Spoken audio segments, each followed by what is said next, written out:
Hello everyone, welcome back to the channel. In this video, I'm going to create a quick in-depth review between these two AI coding platforms, which is Console AI and Z. So let's quickly dive into it. Talking about Console AI. Console AI is a polished AI ID built in on VS Code, making it a strong choice for a developer working on large or complex database. It offers powerful features like multi-file refactoring, natural language editing, and a solid extension support.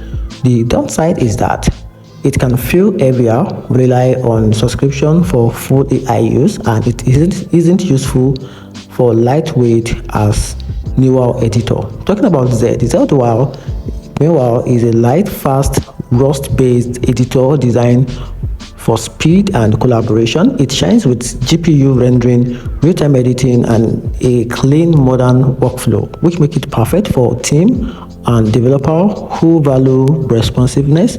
However, it still catch up on features like debugging and Git integration, and its ecosystem isn't as mature as consoles if you want stability and a deep depth cursor.